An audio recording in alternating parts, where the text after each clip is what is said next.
Bellies in vacuum packed. Best friends can't let go of the past.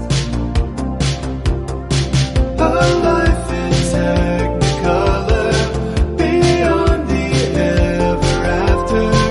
The yellow Polaroid can't fill the aching void of glory days, crushed by the absolute fact that things can never go back to how they used to be, except wholeheartedly. The glory days, those were the glory days.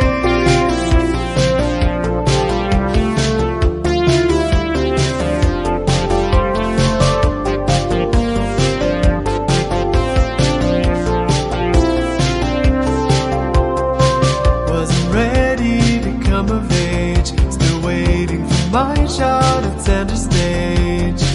Too immature to let it go. I'm inclined to take the longer view. The future me seeking out the future you. Forever hunting high and low.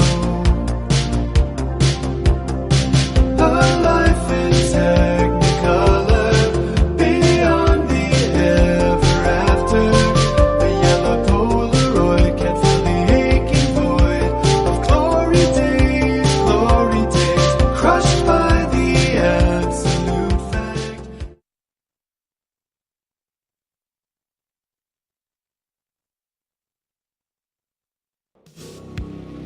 Moments will be lost in time. Like tears in rain.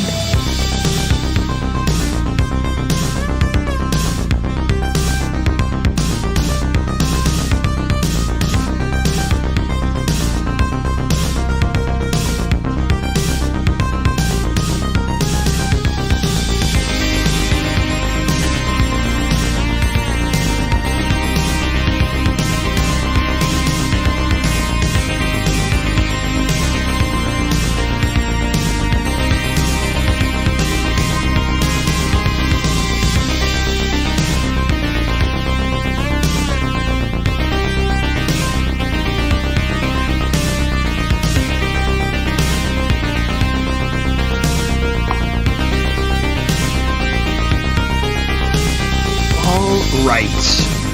On this episode of the podcast, Fallout 76, we discuss a bunch of leaks, more leaks than a specific wall in Holland, we discuss.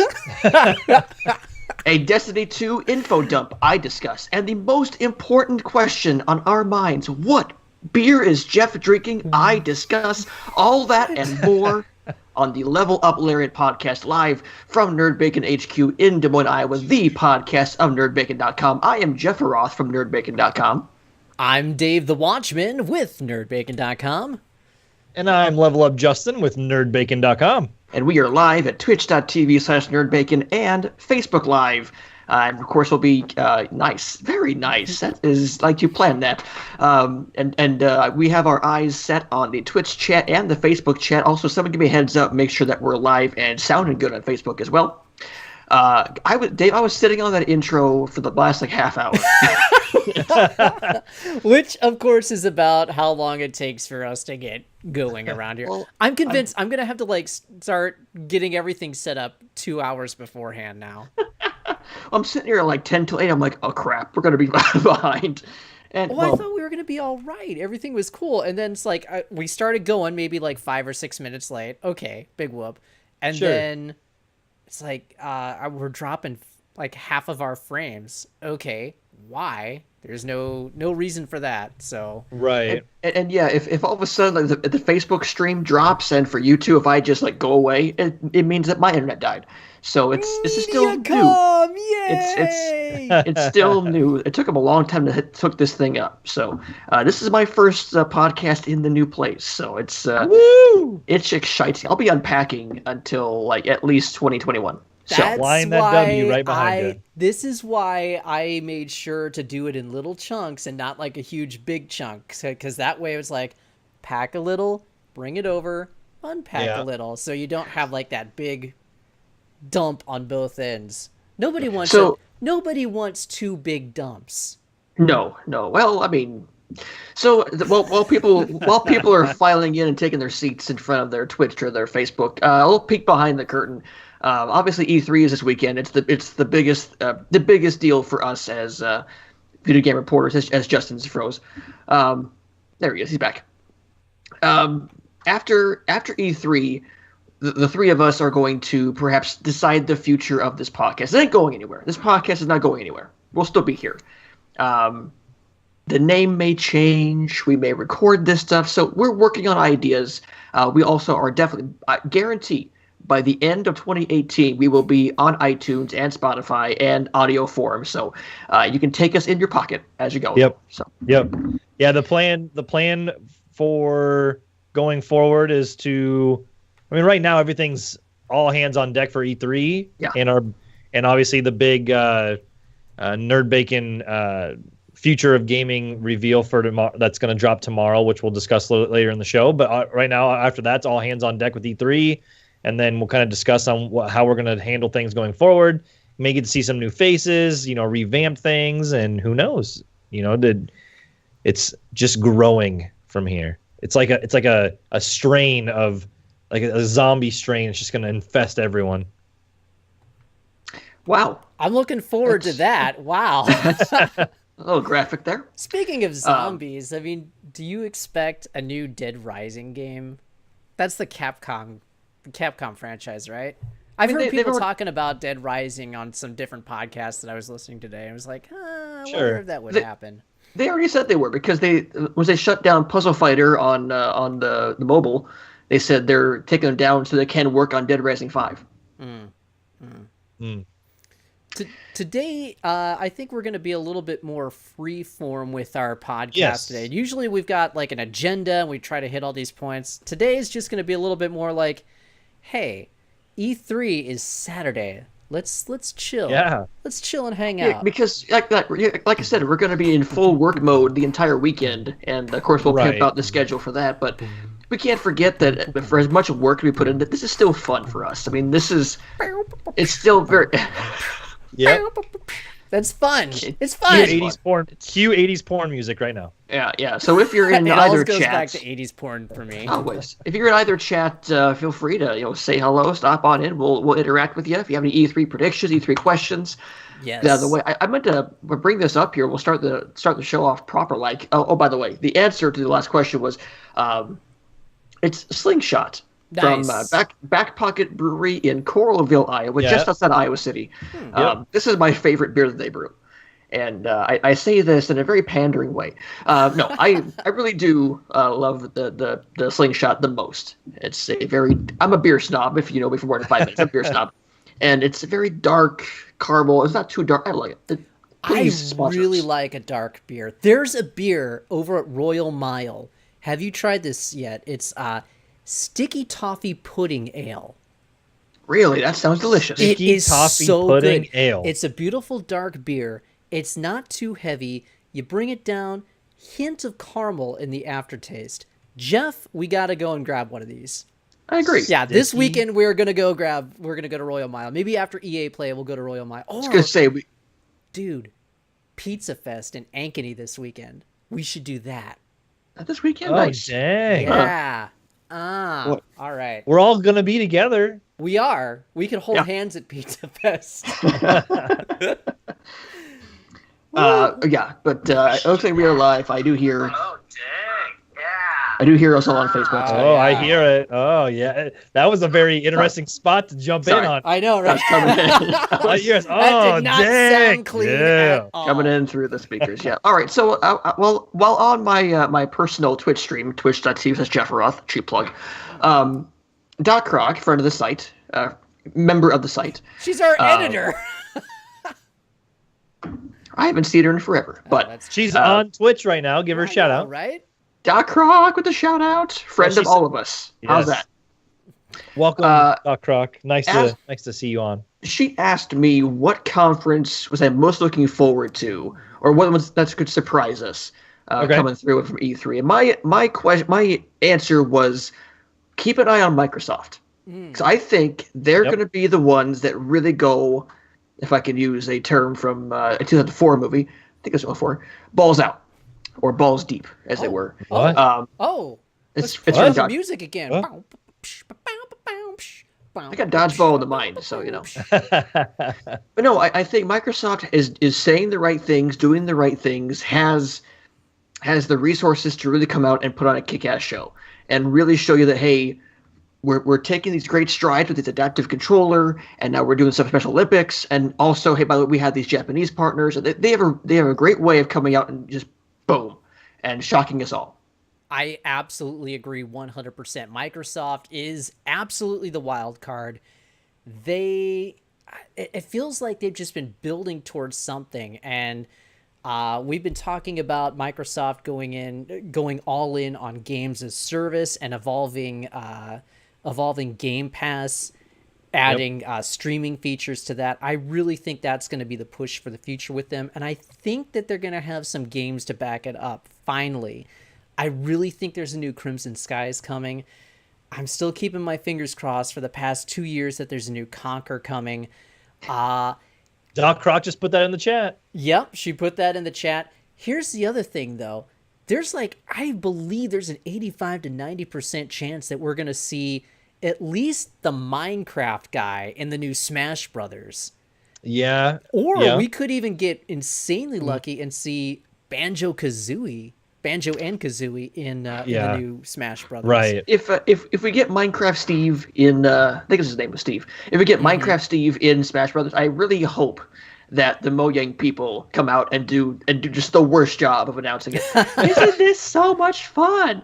Now we're in Smash Brothers. Go ahead and play. Oh my God. Here's the dream for me. Here's my crazy Microsoft E3 announcement that I think could happen. Microsoft, I think they really understand how the industry is going to move and how it's going to move towards streaming and being able to access the breadth of your library across all the different platforms. I think maybe this is a 40 to 50% chance at this point, but I think there could be an agreement out there with Valve, and they say, hey, let's make it so that Xbox One users can access their Steam library through Xbox One and stream that library through Xbox One. Ooh. I think that's something that could actually feasibly happen. And you know what else is crazy that I've heard people talking about? This goes back to the Switch. I've heard people talking about, as soon as today, posting publicly on social media, but these are good sources, but and since it's public, I can say I know where he's going. You know where I'm going. Yeah, I saw it. I saw it today. There is a good chance that Sea of Thieves could wind up on the Nintendo Switch. Yes. Because from what I've understood, Microsoft built Sea of Thieves to play for a low common denominator, and they want to treat this like kind of a next Minecraft type of game where it's playable on every type of device. Sure. Of course, you got Minecraft on Nintendo devices, so there is a possibility from people in the know that we could see this happen. What would be your reaction if Sea of Thieves is announced for the Nintendo Switch? Well, I kind of feel like, so I have to be honest and say that I haven't even touched Sea of Thieves yet. I did it in the beta. I didn't since it came out on Games Pass or anything. I just haven't had a chance to really dive into it.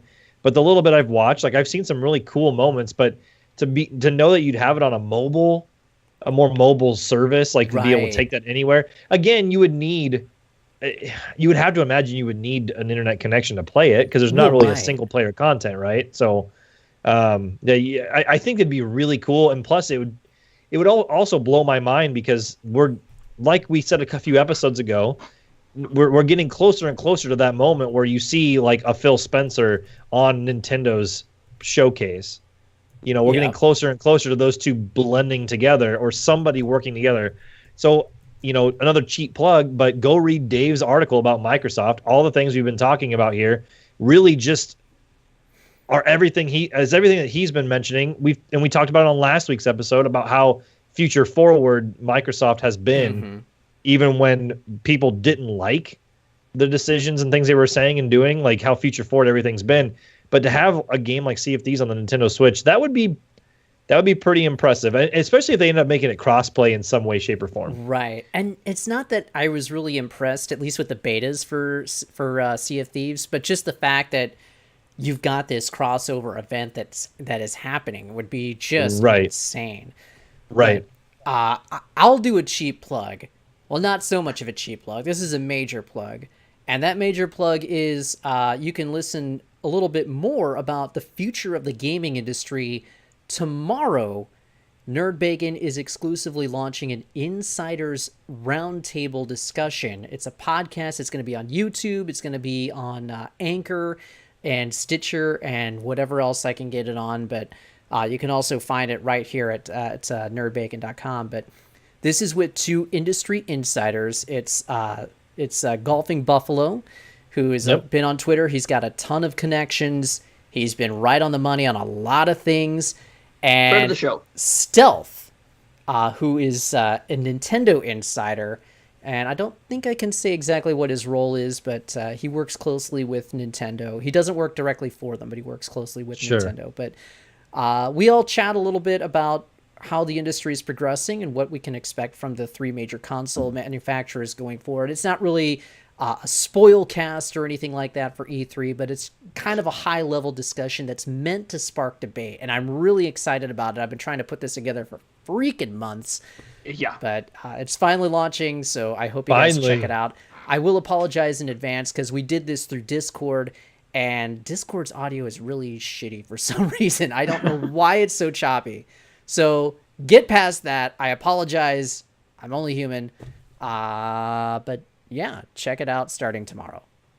Check real quick. Check the Twitch stream, Dave. We've got a large picture of me, and then now it's Jeff.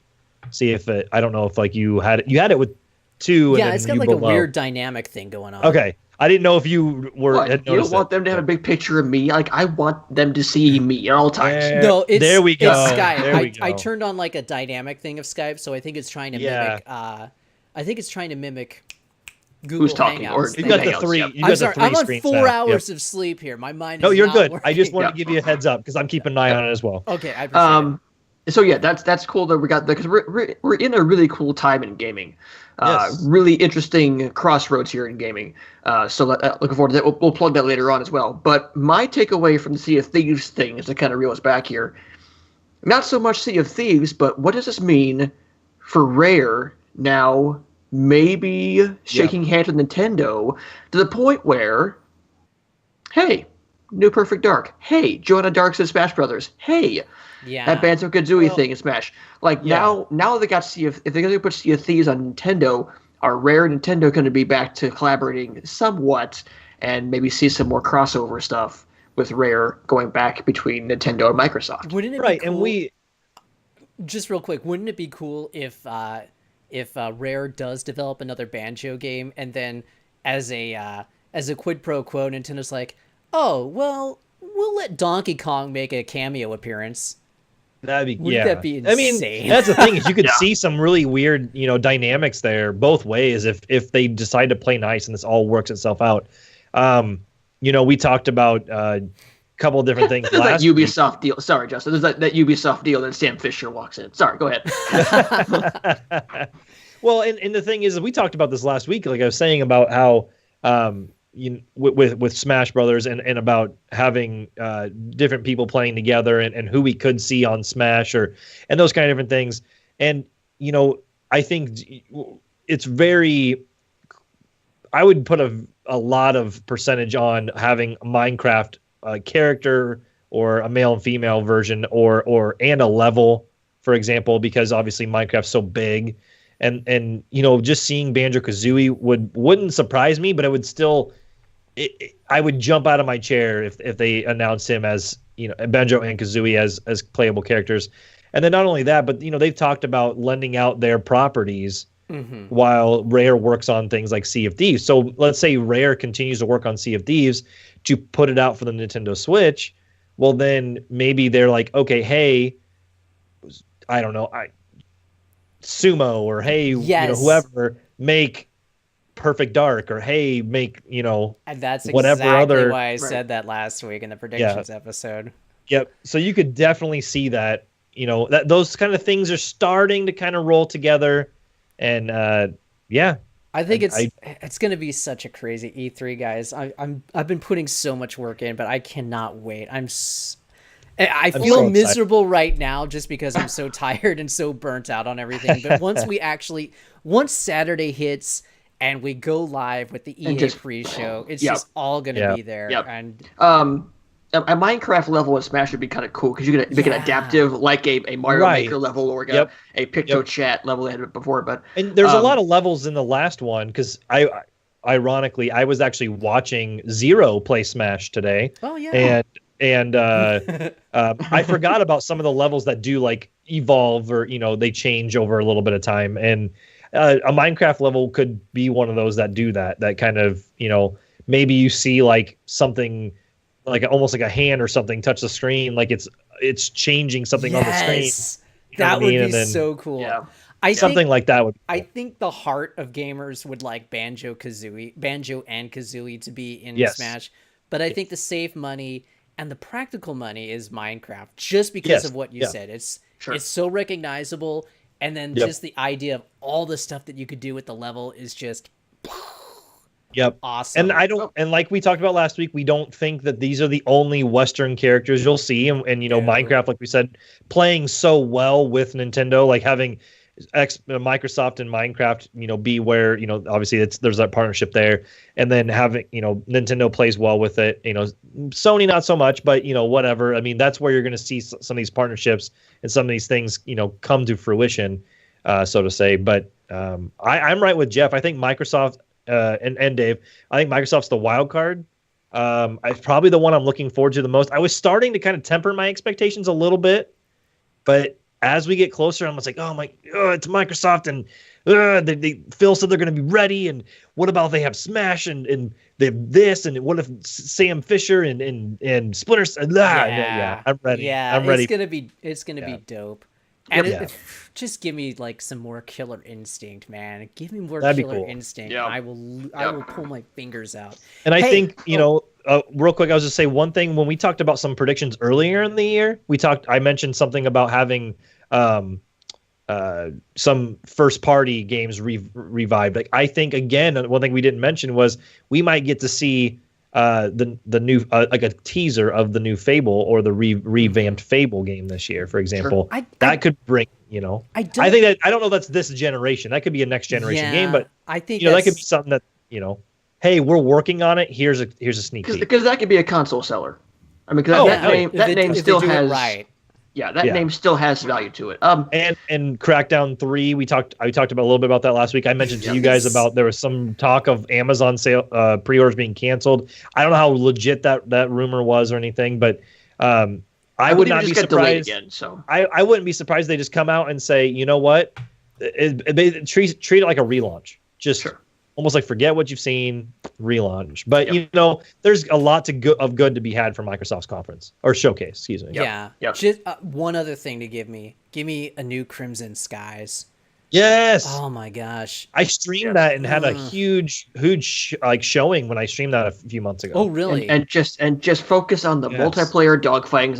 That made that first game so good. It was a multiplayer dogfighting. Was so much fun. So if they do a new one, I'm totally in. Okay, so real quick question before we move on. Jeff and Dave, outside of Banjo-Kazooie and Minecraft Steve or whatever the hell his name is, or the female, whatever her name is, dream character be in Smash revealed next week. Go. From Microsoft? From anybody. Who would be your dream character in Smash from anybody? Oh my gosh. Right off the top of my head, this is crazy. Diva from Overwatch. Diva. Oh, wow. Yeah, Diva or Tracer. That could be cool. That would be really cool. I would like Diva because you could have her like be in or out of the mech. Yes, exactly. That'd be cool. But could you imagine like the moves with Tracer, just like her bolting around? I didn't even go to Overwatch, and I'm wearing an Overwatch shirt. I didn't even go that way. I didn't even think about it. If I can go top 3, I would say if they brought back Solid Snake, great. Oh my god. Oh yes. There was rumors today. you see those? I didn't think see those, it's going to but- be Snake or it's going to be Simon Belmont. It There's might been as well be rumors of 'cause Snake returning. I mean, look, Konami's Simon not Belmont, doing anything. I would go nuts for Belmont. Yeah, for me Yeah. too. sure. Me too. Right. Number 2, if they put in, I just thought Dante. Oh, Okay. Dante versus Bayonetta. I don't. Yeah. Ugh. Or Dante versus Cloud. That'd be kind of cool too. Or Ah. Ezio. Ezio. Wow. I don't see that one happening. I think Ezio. I don't see it either, but it's a dream character. Yeah, no, Right, it's a dream right. character. I gotcha. Right. All right. So on Twitter last week, so we kind of were speculating. My first prediction was some sort of Fallout game was coming to Switch. Was my guess because Bethesda put out their "Please Stand By" screen and everyone thought Fallout, Yes. and the rumors got out Fallout 3 Anniversary, Fallout 4 on Switch. Yep. Well, the answer was Fallout 76. Yeah. Which when it first was announced, we thought it was some sort of hero shooter, sort of like an Overwatch, but it's turning into an online kind of survival RPG. Yep. Yeah. That takes place before any of the games, right at the point where the vault opens up, and there's no like tests that have been done, no monsters. It's kind of a weird dynamic. I'm not sure how I feel about this. Is this going to be Bethesda's big game for the year? No, I think Rage 2 is their big game of the year. Well, that's next year. Oh. That's 2019. Oh, And that's why I say all these people who are like, "Oh, Doom 2 is going to get announced." No, it's not going to get announced. They've got Rage 2 next year. yeah, Well, yeah. I think for this year, unless they surprise us with something, which they said this is their longest show that they've ever done, this is going to be this year. I would not be surprised. They're like, "Hey, Fallout 76, it's coming in Now, November." Well, yeah, I would do the now, but I think November or something like that. You know, yeah, Definitely coming this year, but my heart still tells me that my heart still says I want all the Starfield rumors to be true. I do too. Yeah. Because Yep. god dang, that so game my- sounded so cool. my big thing is that when they first announced Fallout 76, and they said it was like this hero shooter like Overwatch, I'm like, huh. Yeah, I was So you're kind of telling stoked for that. me because Right. on the back of the jumpsuit it says 76, sort of like Soldier 76 from Right, Overwatch. right. That's Right. too on the nose. Like Right. that was on purpose. So if they're making this like an online survival RPG, sort of like what, like an Ark, or sort of like a Forest, or something like that. Like a DayZ, is that what they said it was kind of like? It was interested. Jason Schreier over at Kotaku has been really like talking about this very prominently, and the reason I mentioned that is Doc Rock says that she heard that Fallout 76 was going to be a single player written by Chris and Avalon. He specifically like tweeted, "If you think it's not an online survival, you will be sorely disappointed." Okay, there you go. Yeah. Cool. I mean, it's something that I want to see on stage. I want to see what this game is on stage. It has Yeah. my interest because I do like Fallout a lot, and I knew it wasn't going to be a whole new Fallout game like a Fallout 5. That's Right, kind it's of too stressing soon out for too that. much. Yeah, yeah. And I think So I Elder wanna see what Scrolls they do with 6 this. is still many years away. I Right. think so too. With And, you know, online there- especially. There was the talk and the rumors of possibly being like a New Vegas, like, you know, kind of having like that one-off game that was still using like the Fallout 4 like engine or whatever. I'm not shutting down that they don't have that eventually. But who knows? They got to fill whatever time they've got here, and we have no idea. Like, we have very little idea of what's going to be there. Yeah, it's Fallout, 2 hours Fallout is a lot. Heartland. Yeah, Fallout Heartland, made here in the Midwest. Well, and I will say one thing. I was listening to the Kind of Funny Gamescast E3 predictions show this morning. Oh, me too. And they did you hear the part about the guy on Reddit that correctly Yes. predicted this? Yes. And he has been correct in the past, and the other games he had been talking about. One of them particularly, this is going a little off on a tangent, but Sunset Overdrive 2. I don't see that happening. No. I don't either. I would love that. I don't 'cause see it I really happening enjoyed either. that first game. I don't see it happening either, but he's been right, so let's see, you know, whatever. But They're working on Spider-Man. It's Yeah, got to that's- be that's all insomniac. in on Spider-Man at this point. Yeah. you would think that, but they did say in that show this morning, if you listen to it as well, they were kind of talking about how they have multiple teams, and at this point, the A team would not probably be on it, or if they are, Right. it's doing like the debug stuff. They're kind of getting to that point where they're getting ready to ship that game and get it out. So Plus, it could be just an announcement too. Just say, hey, this is something we're going to be working on. This is the next thing. I mean, Right. I'd be cool with it if it got announced because Sunset Overdrive looked really cool. It looked cool enough for me to buy it. I've There you never go. played it, but Get it it looked cool for- for me to buy it. I think it was Nice. free on Games with Gold, and I think you can play it on Games Pass. But yeah, I mean, it's worth it. I mean, it's a fun game. You know what else is free? Shaq Fu. Well, if you So Shaq. Sorry, Yeah. it's a real tangent. It's Shaq. The new Shaq Fu, the game that came out today, Shaq Fu Legend Reborn, is free on Switch if Yeah. you own the original NBA Playgrounds. Oh, that's kind of an apology for having to have owned the Right. original NBA Playgrounds. Hey, what do you guys think of NBA Playgrounds 2 like disappearing? Good, because NBA yeah, Jam. because NBA Jam is probably mean- I think we're right. Give me a proper NBA Jam. All right. Yeah. So Fallout 76 is coming out. So Bethesda's going to have a big show this year. Yeah. we know we'll see probably some more Rage 2. We'll see Fallout 76. Yeah. Hey, Any other like outrageous predictions for Bethesda, like just random things you can think of that might be shown? You think another like mobile game from Bethesda? I don't care about mobile. I just want that Starfield rumor. Like, I want ever Starfield. since I read that, my heart's been set on it. So I want give it to Starfield. me. I want think, what I want when I want it. And Doc Rock asking about, I saw Gimme, Dave that we were gimme. talking about the action adventure for Switch. So that you said that's probably Fallout 4 on Switch. Yeah, I'm confident That that makes that's sense. from Yeah, everything some that sort I've of been told. Fallout That's port. Fallout 4. Yeah. That would make sense. I could see like Elder Scrolls Legends coming to consoles, release to Switch, because they put that on mobile and iPads and what have you. I could see them doing that. I'll tell you what's coming to mobile. Skyrim. Yeah. I wouldn't be would surprised. actually be willing to bet money that Skyrim gets announced for mobile. Okay, I I this wouldn't be year. surprised. I could play Skyrim on my graphing calculator. Yeah, exactly. Hey, I want to Fallout- jump. I want to Fallout jump back PSVR. real quick to something Doc Croc had said in the chat. She asked, "What did we think of the rumors that Sony was going to announce PlayStation 3 backwards compatibility with the PlayStation 4?"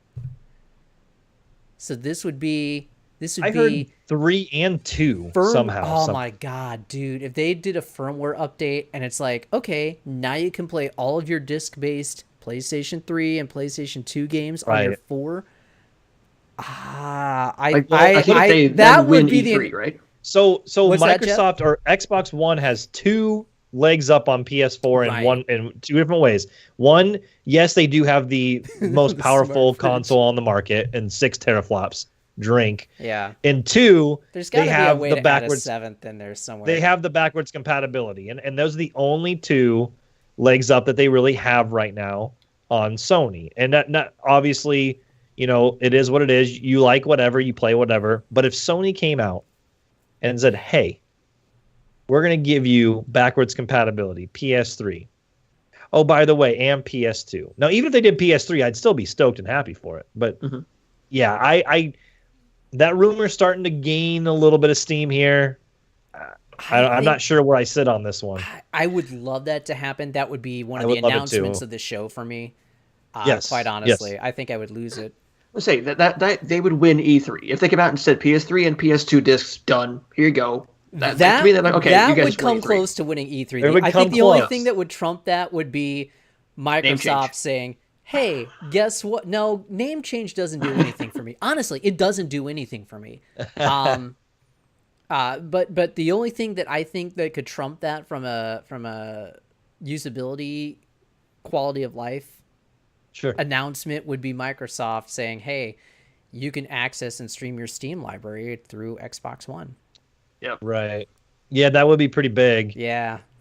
Yeah, man. I mean, hope. I no. really hope that there's gets announced. though. there's such big like Now hopes my for all heart's three set on it. major ones this year because Yeah. I mean The- a little the bit that we ultimate do tr- know and The ultimate trump card is who gets Half-Life 3. There is the trump card. If someone is whatever who gets on stage and says Half-Life 3, here it is, they win E3. watch Yeah. the PC show do it. Right. That would be funny. I've always felt- Devolver. oh my gosh, dude.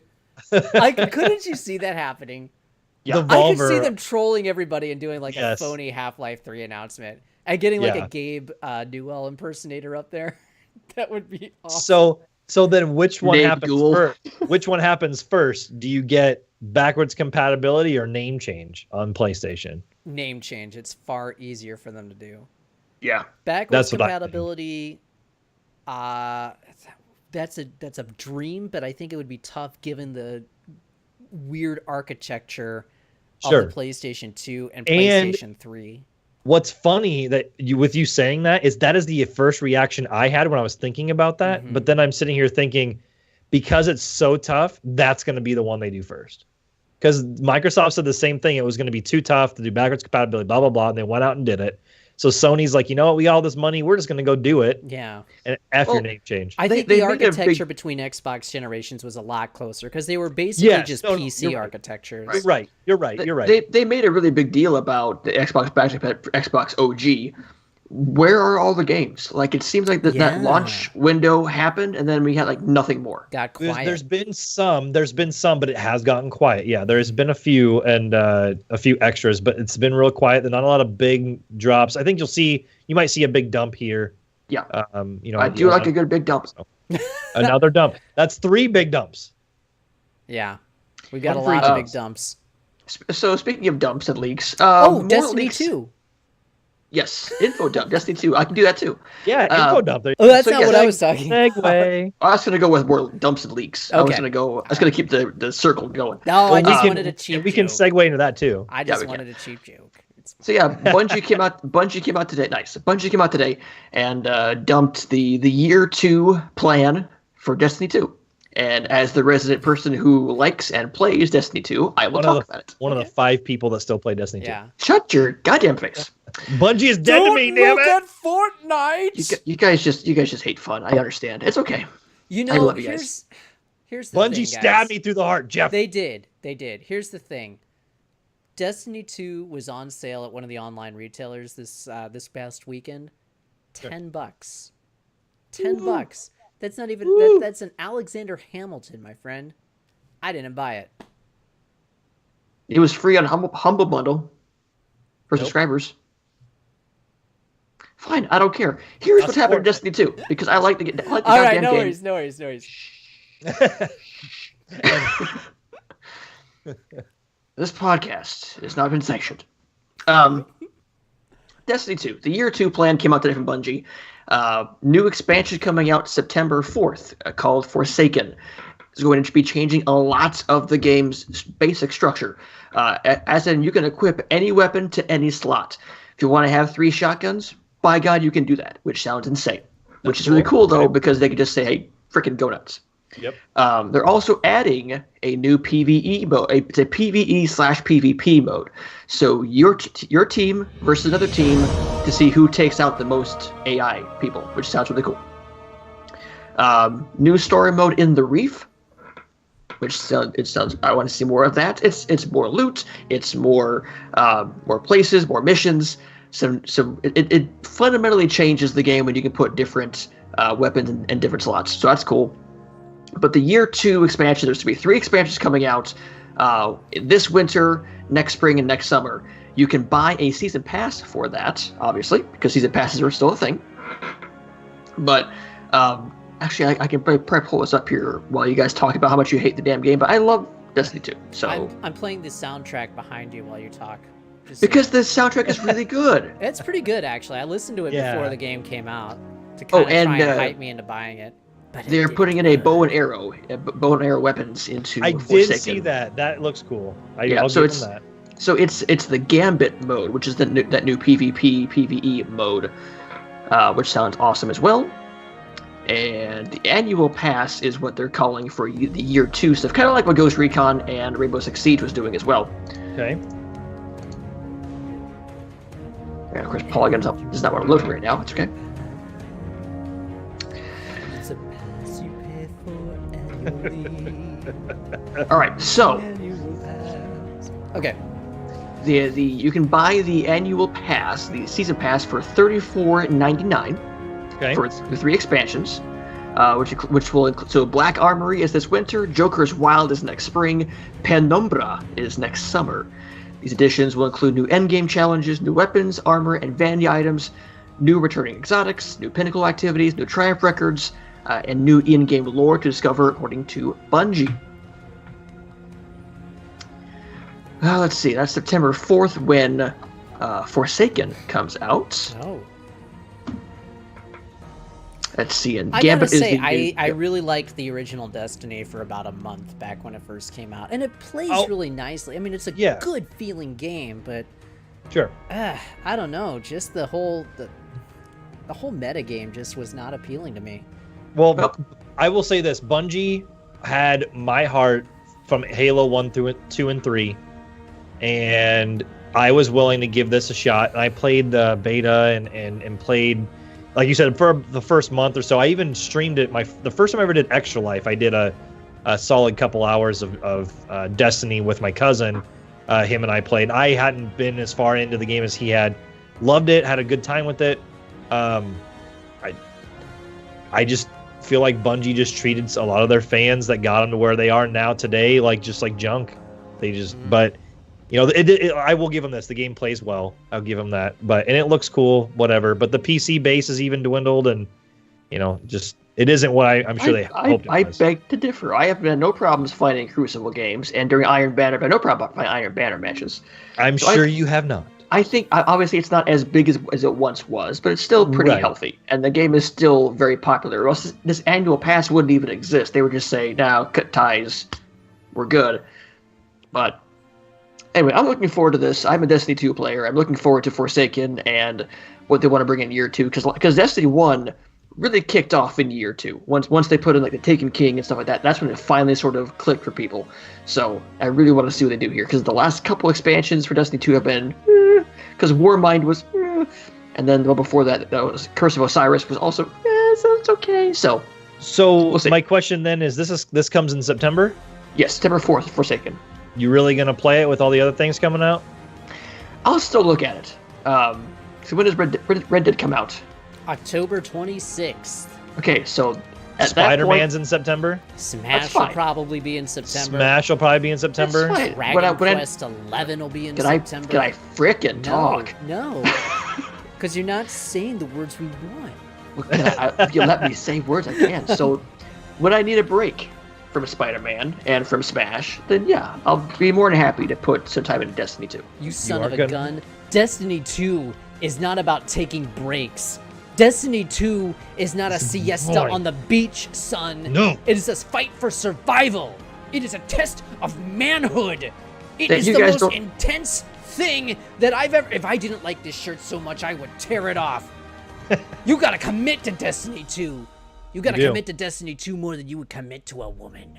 Well, you guys can't... Okay, fine. But you guys haven't even played Destiny 2. So we're just not that heavy into commitment. Yeah. I'm the one that's single. I've got enough commitment outside of Destiny 2. I don't need more. Oh, man. All right. No, that sounds awesome. I hope that it pulls some more people into Destiny 2. I hope it keeps the game alive, and I hope it keeps Bungie floating, because Bungie's a good company.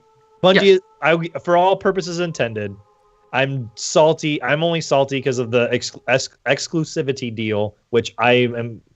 Red Dead is doing one too. I'm over those. Those piss me off. But like this isn't the first or most egregious version of that. No, what I'm saying is Bungie is a good company. I wish them well. Also the key art, the art they put out for this is pretty cool. The bow and arrow, that's pretty cool looking as well. I don't. Obviously, Destiny has not been, I'm sure, what they hoped for and what they wished. So, is this the last Destiny game? Do we only go 2? Do you think there's gonna be more?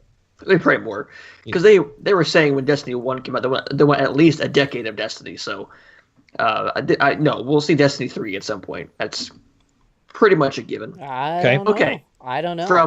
I think it's looking. I think this is it. Yeah, I think this could be bleak. Well, okay, fine. I'm the fan of the game, so I'll say yes. All right, from info dumps to info leaks. See how we cycle that. Yep. We got leaks that are pretty much confirmed at this point. You dump before you leak. The next Assassin's Creed seems to be Assassin's Creed Odyssey. Yes. Which is supposed to be taking place in ancient Greece. Yes. That really excites me as somebody who is a fan of Greek mythology, Roman mythology, and Norse Me too. mythology, I'm looking forward to what they do with ancient Greece. Yep. Yeah, we had heard these rumors a couple of months ago, or maybe about a month ago. I don't know. Everything's Right. kind of rolling together, but it seems a little too soon to be announcing a new one, because I thought they were going to take the year off with this year for Assassin's Creed and not oversaturate us with it. And maybe they're still doing that, and they're just going to give us a teaser of what the next one is. But well, and you had the year off where they had the year off, and then they came back with Origins, right, and it helped. and then this one's supposed to, and I was actually surprised they didn't take a longer break, just to kind of, you take it away, and then when you kind of just forget about it, you bring it back again, and then but it only took a year, they brought it back, and now it sells there was well. Right, and there was the leak, and then it all stemmed from like a keychain. Yeah. A keychain that was kind of put out there, and then I think Ubisoft just kind of was like, you know what, let's get ahead of it. And then there was like a real small, like teaser put out there of somebody kicking somebody else off a cliff. And if you haven't seen it, go check it out. It's really cool. So this is Sparta. Yeah. So that's what it looks like. Do you think this whole thing where they sent the keychain to the retailer, do you think that's intentional on their part, just to kind of create this false, I don't want to say false hype, but this manufactured hype? Oh my God, it's getting leaked, but it's not really getting leaked because it's intentional, that you're sending this out for the intention for this to get leaked. It does seem coincidental. Yeah. It does. Or do you think they're just really that dumb that they're just like, oh, we're going to send this out and everyone's just not going to post it on social media till after E3? No one's that dumb, because look, in today's society, nothing is locked up tight. Nothing is private anymore due to social media and hacking and stuff. Nothing can be kept a secret anymore. Unless it's Half-Life 3 or most of Bethesda stuff. Right. Or Metroid Prime 4, apparently, because that's a shock to all of us. Yeah. But no, how stacked is Ubisoft right now? When you look at Assassin's Creed, you look at what potentially will be a new Splinter Cell game. When you look at, they still have Beyond Good and Evil 2 kind of in their bag. They have The Crew 2, which is, they've got Skull and Bones. They've got probably more stuff for Rainbow Six and stuff for Ghost Recon that's still pumping out. So how stacked is Ubisoft? DLC getting ready to drop for Mario plus Rabbids Kingdom Battle. Yeah, they may have Watch Dogs 3 for all we know. Like, how stacked is Ubisoft right now as far as games go? And don't me at Watch Dogs. Watch Dogs 2 was a good game. No, Watch Dogs is fine. Like, it was the Division. Did you mention that? Oh, Division 2. Thank you. Division 2. Yeah. That's no. So Ubisoft is looking very, very stacked. Don't forget that Starlink game. Yep. Yeah. The Switch that's supposed to have like the toys and everything. We know we're going to see that as well. Is that the laser tag game we saw a couple of years ago? Remember that when Joel McHale was on stage playing laser tag, saying this is the new game from Ubisoft, and then it never came out? No, I blocked all of that Joe McHale thing out of my memory. I love Joel McHale. So no, you're wrong. Well, and who knows? Your affections are wrong. You could see. Obviously, like they always have those. It could be another Rabbids game, Just Dance game. Rayman could also be there. Rayman got some popularity there. There's another character for Smash if they really wanted to do it. Yeah. That segues. You're talking about Ubisoft, and I am not going to get a chance to write an article on my E3 dreams like you guys did. Yep. And let's talk about that for a little bit, because you guys, I like your articles a lot. I really did. Thanks, sir. Let's talk about your dreams. How do you feel right now? Let's talk about your dreams and hopes, Dave. One of them has to do with Ubisoft, and I'll go through some of these quickly off the top of my head. But one of my dreams is Ubisoft revives Pilot Wings for the Nintendo Switch. Yep. You had mentioned that.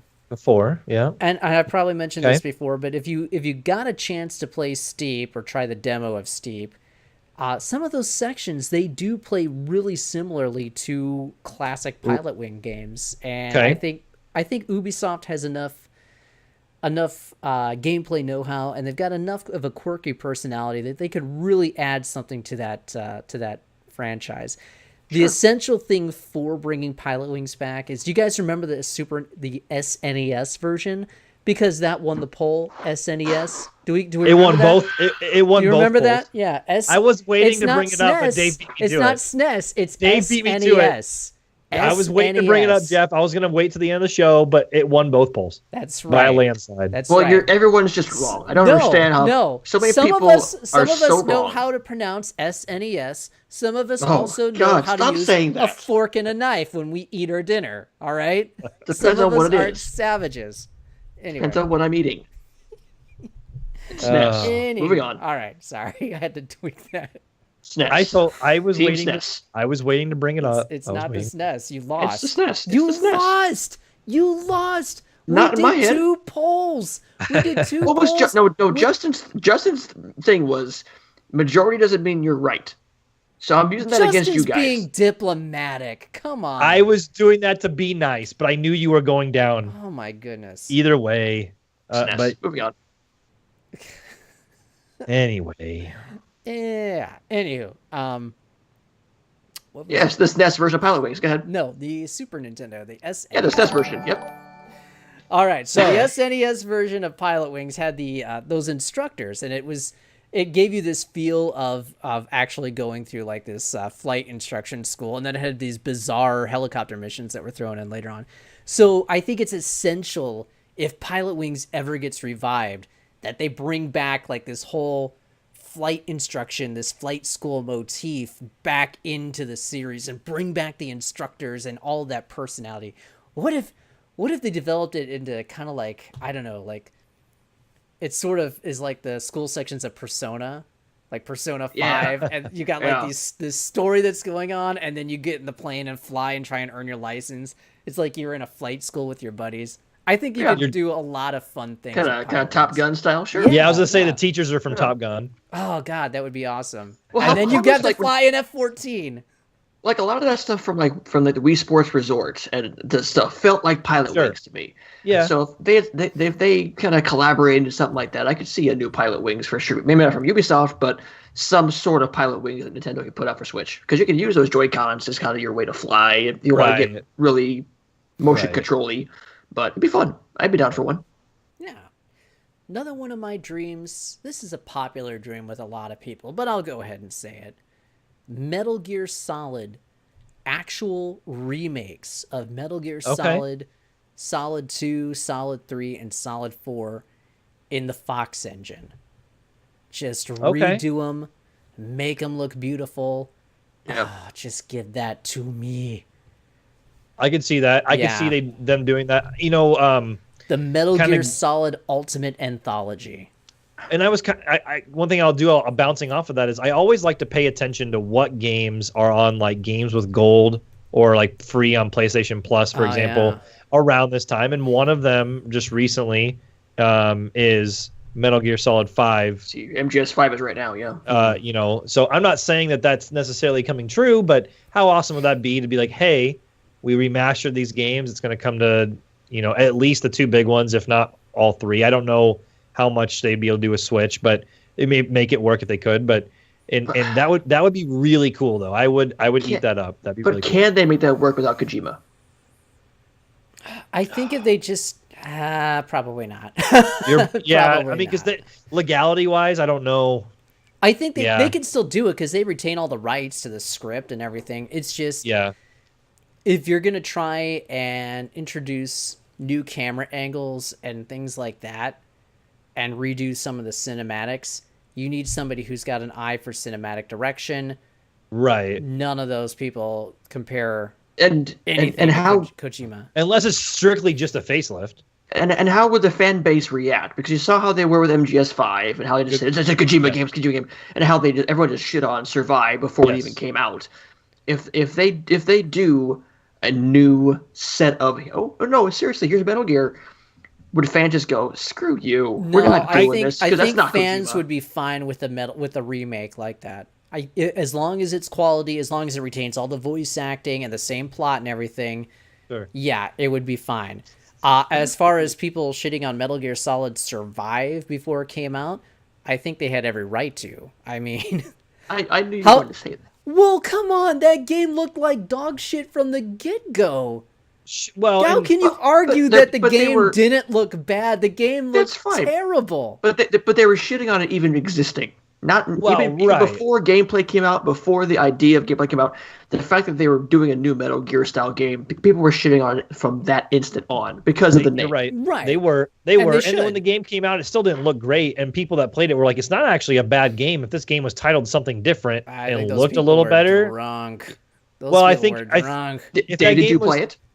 I didn't play it because it Okay. looked so bad, and I watched Well, if- gameplay videos of people who were playing it, and they were pointing out just how bad it was. Right. And I'm not saying it was perfect or anything, but maybe No. if it had a different coat of paint on it and was called something completely different, it might have gotten a more fair shake. It still probably would have been terrible, but I playing devil's advocate, I could actually see a majority of the people being like, "Oh, you're just trying to make money." A lot, or some people, I'm not saying majority, but a lot of people saying you're just trying to make money off of Kojima's stuff. Konami or Konami or however you want to pronounce that, but F them, because like Dave said, or Jeff, excuse me, Jeff, like you said, Metal Gear Survive got shit on before, like pretty much when the title came up on the screen. Right. Granted, yes, it looked like shit from the get go. I understand all that, but I could see that being an issue. I'm not saying that if it retained, if it retained everything, I'm not saying that they wouldn't come around on it. I imagine finding a severed toe in a dumpster would probably have been a more pleasant experience than playing Metal Gear Solid Survive. You're just in a cranky mood. I don't know I'm why. not. You I need am to get not. like more hours of sleep. I am not. I am perfectly happy. Because you gotta go all Whippersnapper. weekend, and you gotta deal with us the entire weekend and are not be next going to to us. bask in my glory all weekend. And probably Domino's as well. Probably not. I'm so excited to be there with you guys.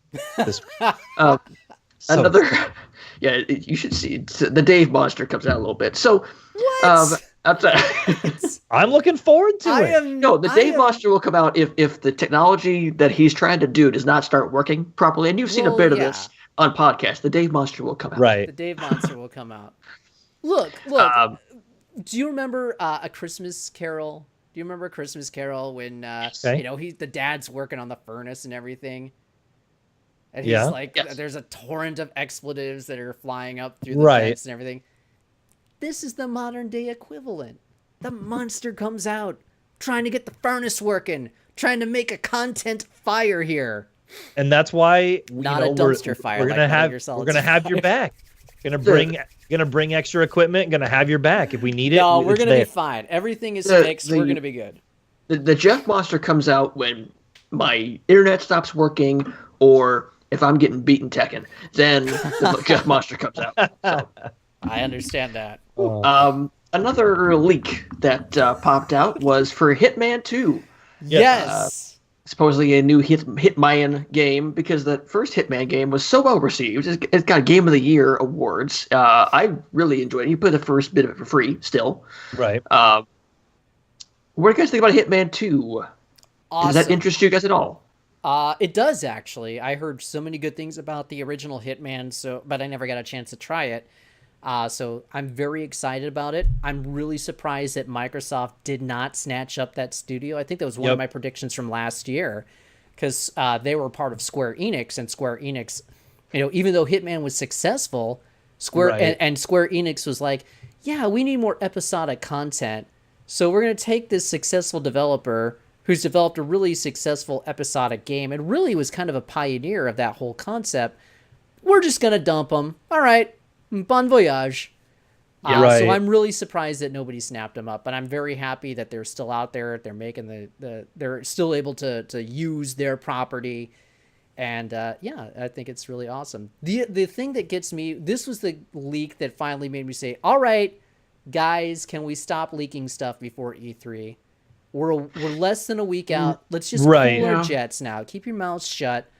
Let's cool our jets. We can all collectively wait and have some nice surprises and collectively metaphorically hold our hands and enjoy E3 together. A lot of E3 was just a surprise of it. A lot of the E3 was, hey, I didn't know this was happening, or like, and being on this side of things now. Like before, I was just a fan. Now on this side of things, getting these information, it's like, It's like I know the Santa secret now. You know, it's like Right. Yeah. Right. And As a journalist, you always want to like dig in and look under the dress and see what's going on. But Sure. Right. as a fan, you're like, you still want to do that, but then you're also wanting to just save some of the surprise. you want to be the one to break the news if you can, because I got this. I did it. I know this. Like we did for Fortnite on Switch. Exactly. You said it, not me. I was gonna. I got it. So yeah, the leaks are happening, and that happens in any media, whether it's movies, TV, comic books, whatever. So Division 2. I was looking at David saying that and got off track, but leaks are going to happen, and it's kind of a bummer. But there will still be surprises for us at E3 this year. I'm looking forward to all of them, and I'm looking forward to Hitman 2. I think from what I played of the first Hitman, the rebooted Hitman. So the original Hitman games never really appealed to me because I'm never a stealth guy. I just want to go in guns blazing. But this last Hitman, it rewarded your creativity. So that was really cool. So I'm down for more Hitman. And also, since you mentioned Division 2, I can't wait for Division 2. Yeah, that's going to be really cool.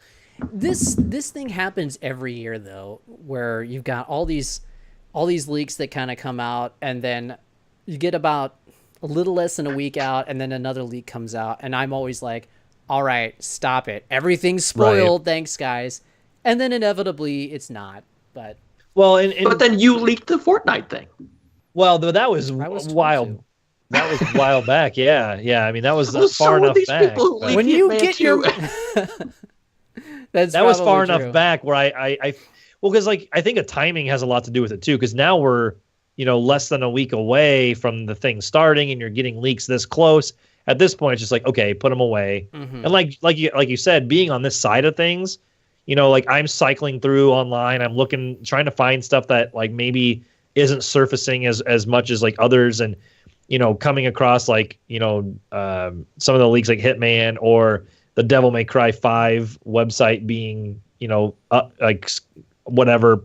It's out there, I guess, now. I don't think it's up and running, but it also mentioned a remake of Resident Evil 2. And at this point, like I'm like Dave, I'm like, okay, I don't need to know all this. I would have liked to have waited. Right. Granted, on being on this side of things, it's kind of cool to like be able to know where I can find it. But on the other hand, it's kind of like, man, if I could have just waited a week to see that would have been pretty cool. Those kind of things, There's still going to be surprises. Oh, absolutely. We obviously aren't part of Judges Week, so we don't get to see a majority of what's out there, but there's two schools of thought, because you got if you make your announcement beforehand or like strategically leak your stuff out before, then people are talking about it before the show even starts.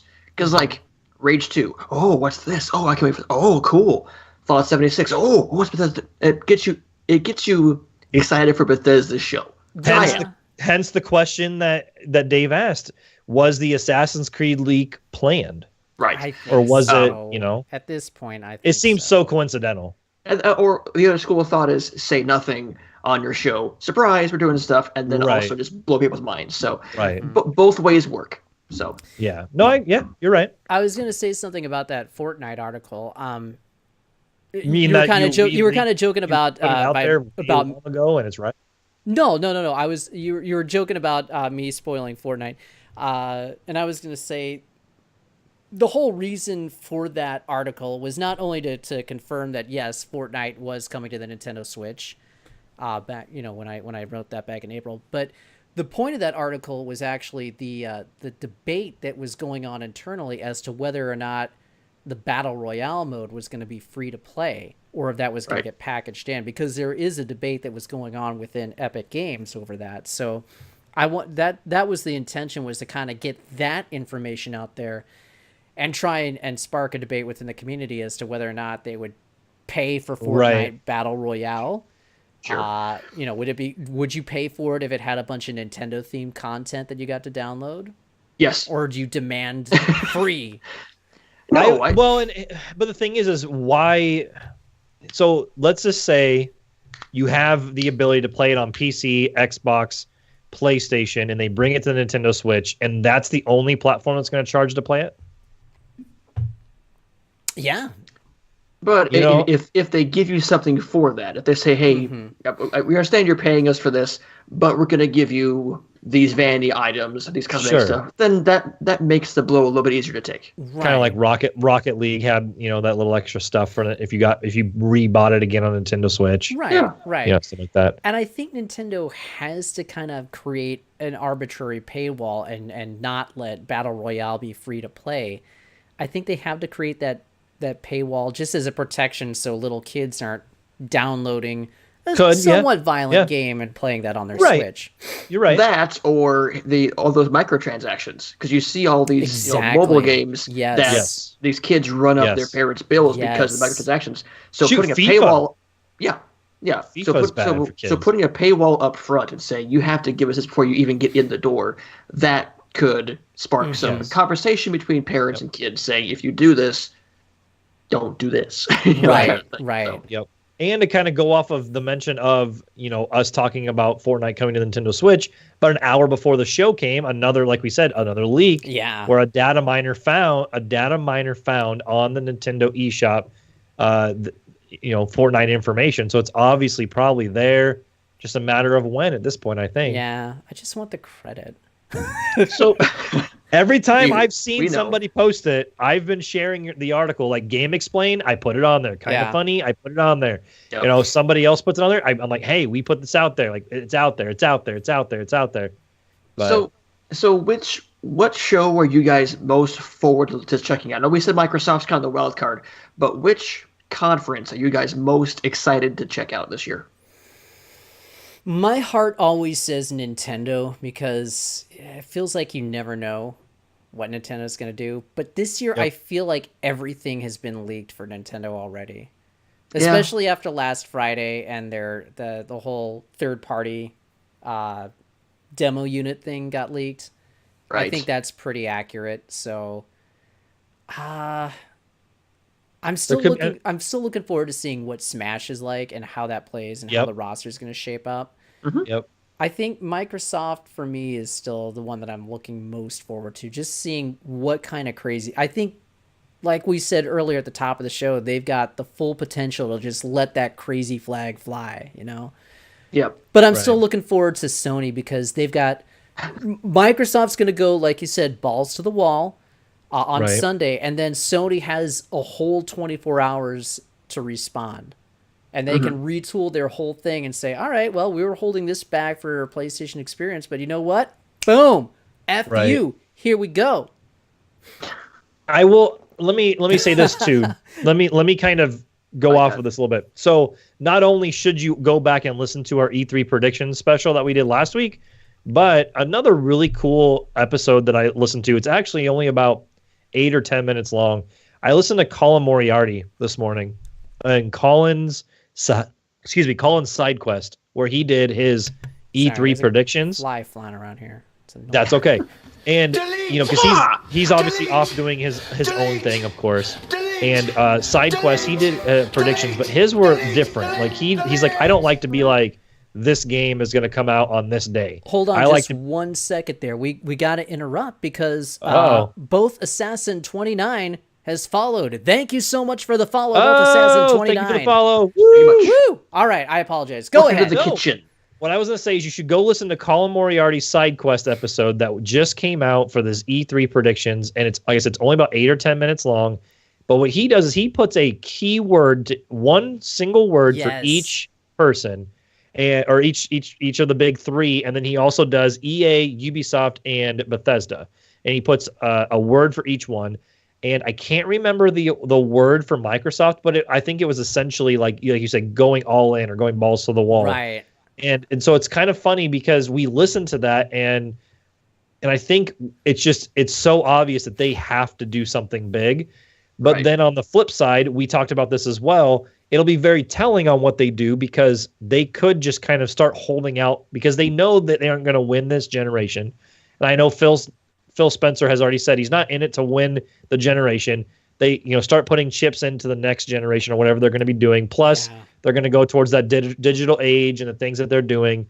So if you haven't listened to our show, go listen to our show, and then after that, listen to Colin Moriarty's show that he did because I think Yeah, our show first, of course. But then I think that just gives you kind of a good understanding of where we're coming from, because if you're not in the know on all these things, that's kind of a good baseline. That it really explains it. Also, Yes. come back tomorrow. I'll plug it here real quick.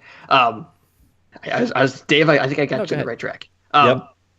I'm really interested in what Bethesda has to offer because it seems like so last year they didn't really have much, and this year they already have big names out there. I want to see where this goes because they always do a good show, even if they don't have a lot of games to put out there.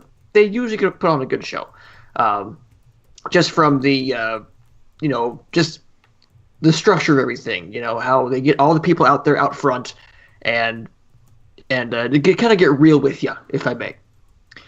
And I want to see what Fallout 76 is.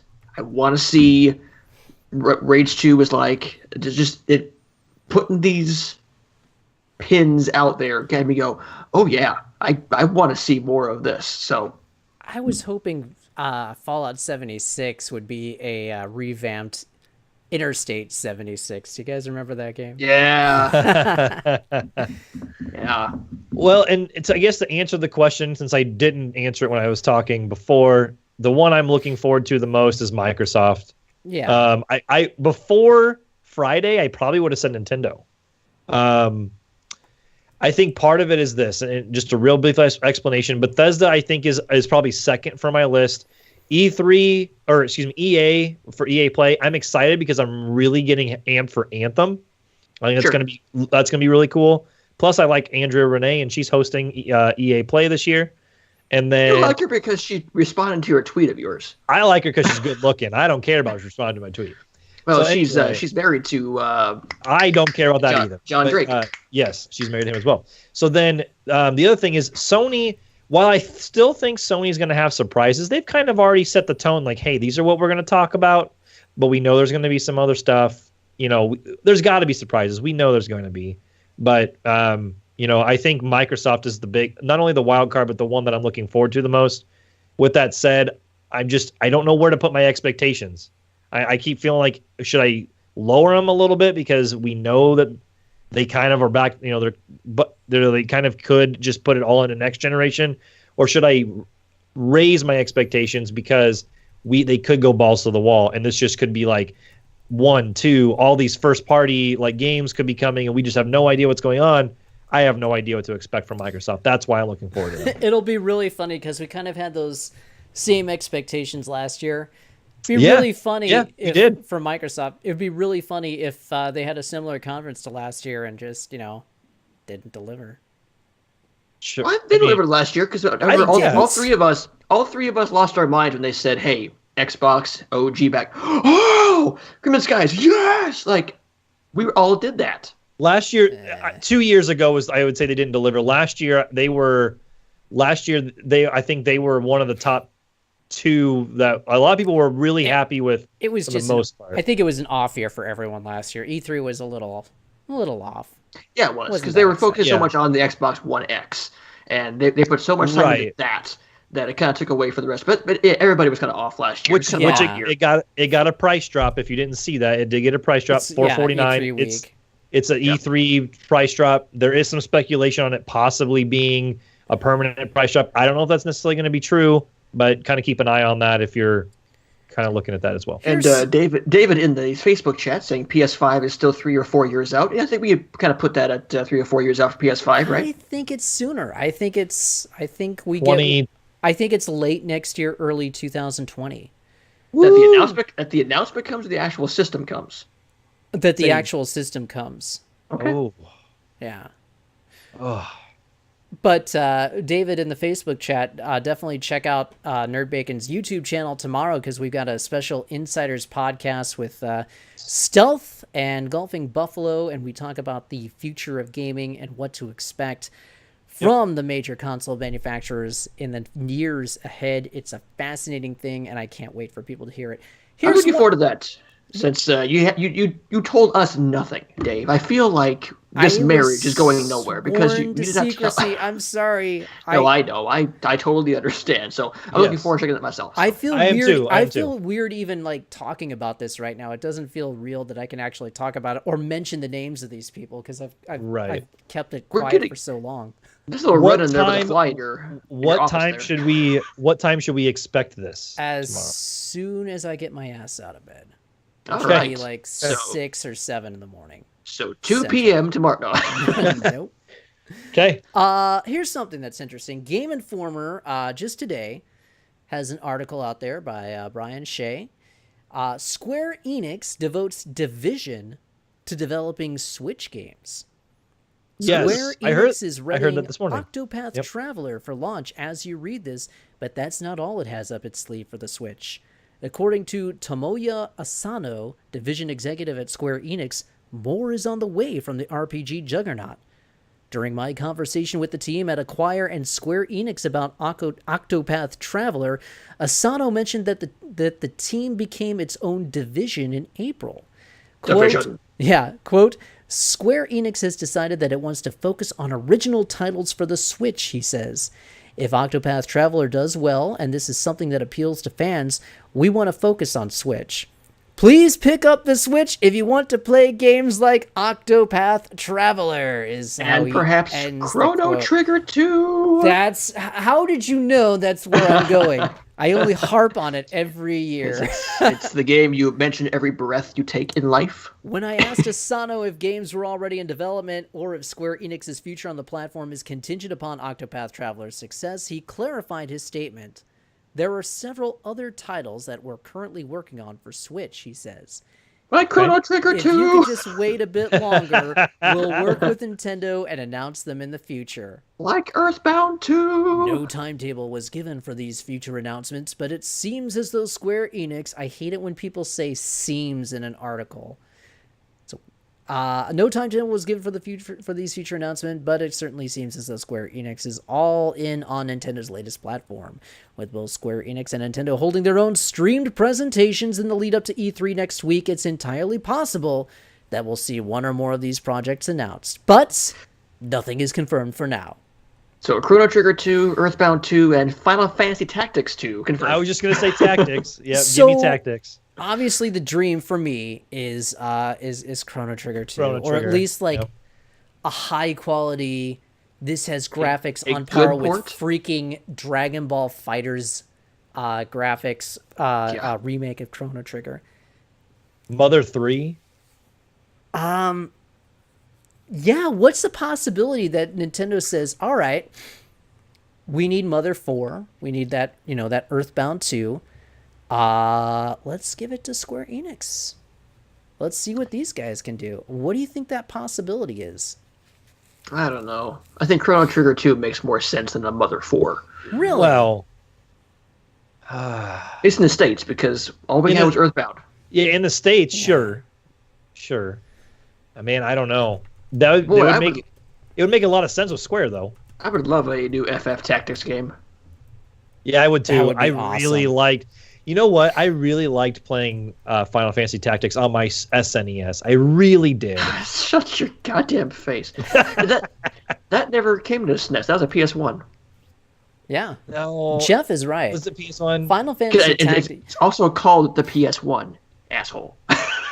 You're right. It is the PS1. You're spelling out the letters S. No, that's a different console. The PSONE was the re-release, the smaller one with the screen built in. So Well, You guys. I win. I don't know if I want you in my house now. I win. no. In all honesty, this would be the right team to bring Chrono Trigger 2, to bring, like we said, another Earthbound game, to bring, these kind of games, because it's for all and purposes intended. Like the little bit I've gotten my hands on Octopath Traveler, it looks and it plays really well. Like I really like it.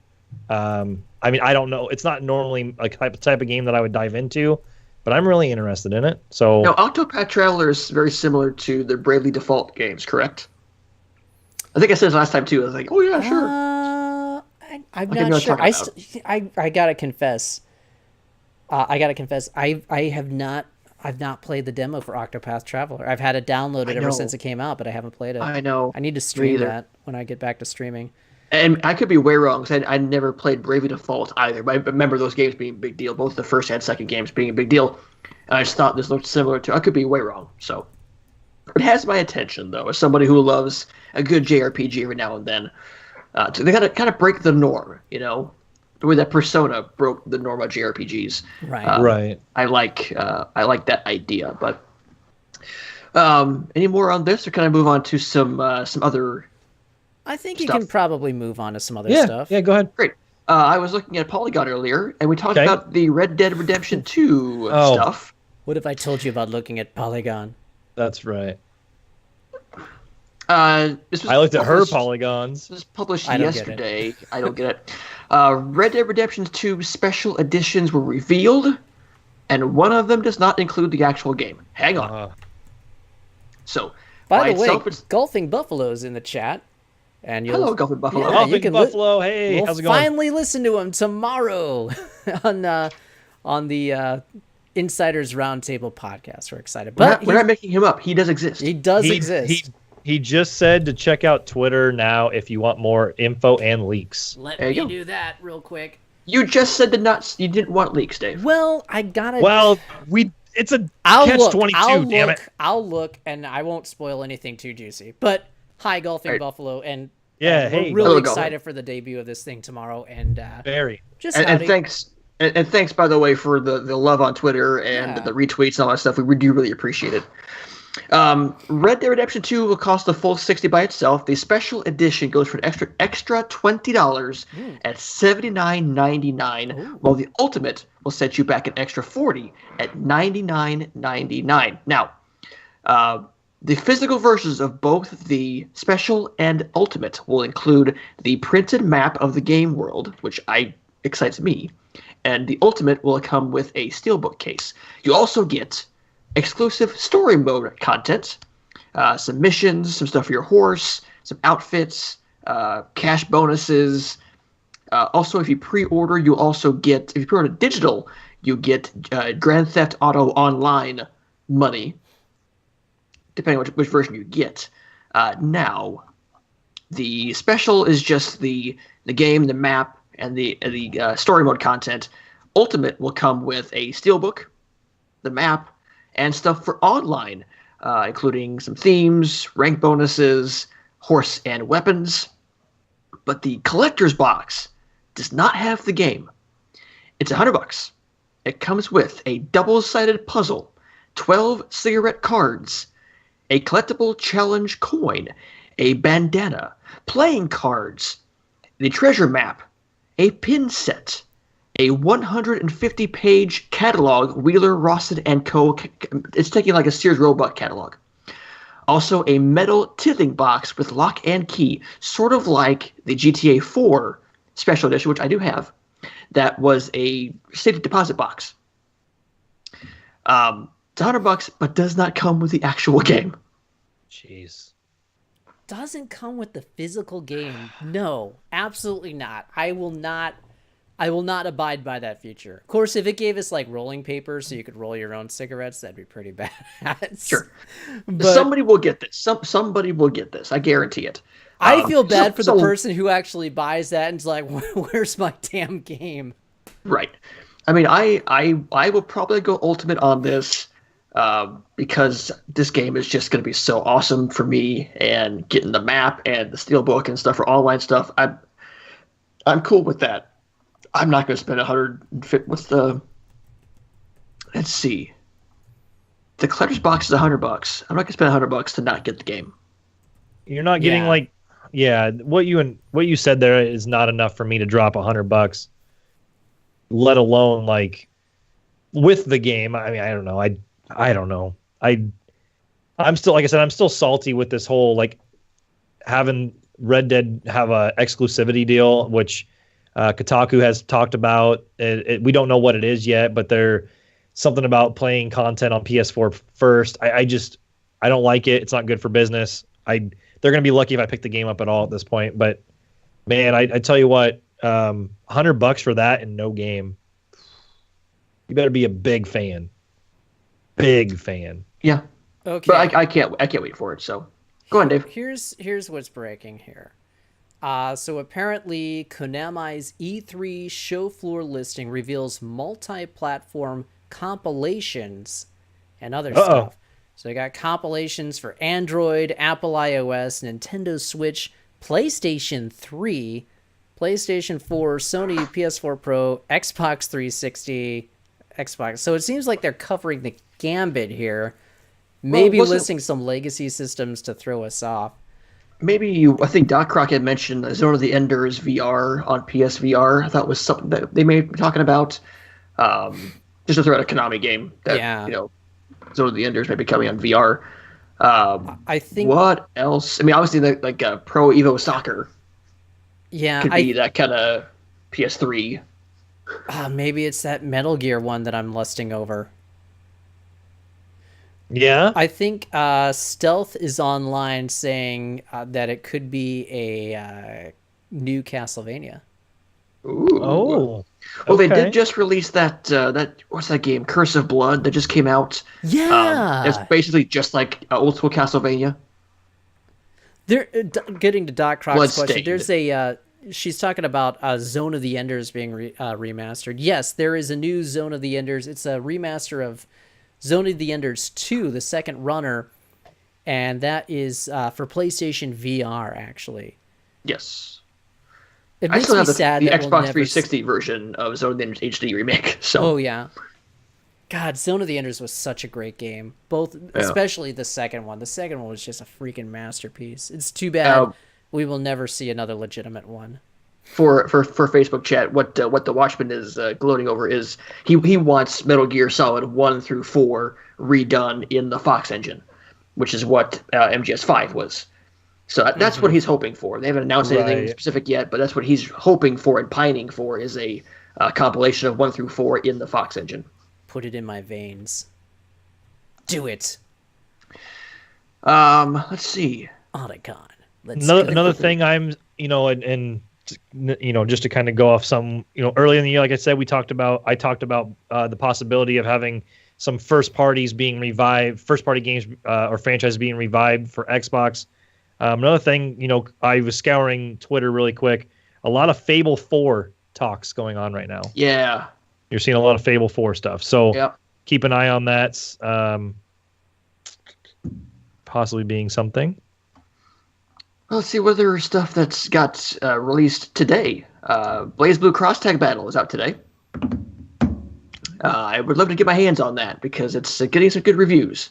You were having concerns with it when you first played it. Hey, I think I've got a Fry's promo code to get it for like $30 if you want. Oh, hey. I can forward that to you. For which system? I think either Switch or PlayStation 4. Oh, hey. Maybe do on PS4. It's like $50 on Steam as well. I think it's not the full 60 on Steam. Also coming out today, I want to play more of that. So my only issue with Cross Tag was the fact this was one round, and it felt like matches went by so fast. Well, you barely get a grasp on things before the match is over. Yeah, something does that game have it doesn't have auto combos, does it? No, it doesn't. It does. Yep. So like if somebody lands a giant auto combo and you're just done and it's one round. Well, the idea that I think you tag in your partner while you build up the health you lost a little bit and kind of get back into the fight. So if you know what you're doing, the matches go a little bit faster, but not as fast. But I do like what they're doing with it. It's more simplified-ish version of BlazBlue. So I want to try more of that. You were. I know you had mentioned something about it being a little bit complicated, but not as complicated as before. I think the complexity falls into the partner stuff. They put a lot of emphasis on using your partner more than other tag games I've played. Okay. Like when they work on like the cross combos and the desolation, whatever they call it, the dissolve. I don't know what the hell they call it. Combos and stuff. It's more reliant on your partner than anything else. So I think that kind of threw me off a little bit. But, I think once I get more into it and get more hands-on, then I might actually enjoy it because we'll see it live in less than 2 months, people. That's right. In Las Vegas, baby. That's right. So that'll be fun. Also released today, the new Shaq Fu. Shaq Fu, A Legend Reborn, a side-scroller beat-em-up If you have NBA Playgrounds on Switch, you got it for free. There you But go. it is also $20, right, Justin? You were checking it out before the show started? Yes. Am I in a time $19.99. loop? I swear to God, you just talked about this. I'm sorry. No, he did mention it at the did. beginning of the show. Okay. Yes. All right. I'm padding the time here, Dave. Oh man, I thought this was Quantum Leap for a second. No, I was no, like, you're good. holy You're good. shnikes. Real quick before we go away, because I know we're getting a little bit longer in the on the show end. I don't want to, but one thing I did want to give Dave a chance to talk about, and hopefully this gives him a chance to kind of break away from the chaos that is E3 and all this stuff that's coming out. But the beta for Mario Tennis Aces was just over the weekend. Yes. And Dave and I got to try it out, and I wanted to hear Dave's thoughts, and as well as I could give my own. So, Dave, what did you think about Mario Tennis Aces? You know, I'm not completely 100% sold on it. It's really fun, and I want to be sold on it, but I feel like there's a little bit of wonkiness to the controls that you need to Willy kind of wonkiness? get over. Yeah, exactly, Willy wonkiness, and Come not a with nice me, chocolate bar either. And you'll see a world of messed up controls. Yeah, so it's really weird. It feels like the timing for actually taking a swing at the ball is really off compared to what you would expect it to be in a tennis game. But I do like kind of the super moves and stuff like that. I think there's a lot of potential there for it to be fun. But I don't know. It didn't grab me 100%. And then I tried playing Sunday. I was actually going to take some footage of the online play and then do like a kind of a just a highlight reel or something like that. But Sure. A sizzle reel, if you will. a sizzle reel, if I will. But yes. unfortunately, the play was really slow, so I don't know if that was internet on my end. It was a really windy day, so maybe there was something going on with that. Or maybe just Nintendo's servers were Shinola, which is entirely a possibility. So Sure. I am not completely sold on it yet. I want to be, but I don't know. I think I'll have to rent it from Gamefly first. Well, I did a little digging too. I wanted to see what some other sources had to say about it after they got some hands on, and man, I'm kind of on the other side of this one. I actually am really into this game. I thought I thought the tennis action, even against the computer, like at first, obviously it took me a second to get grasped onto the controls, and it's really not that much different. And for those who are still hanging on to the past, if you have a Wii U GameCube controller adapter that does work on the Nintendo Switch, that controller also works for this game. So you can use the old controls if you so choose, and supposedly it feels even better than the controls do on the Switch. So if you have one, use your GameCube controller because supposedly it works really well. But anyway, what I will say is this. I thought it was very competitive. The couple online matches I did have a few hiccups online as well, Dave. And I don't know.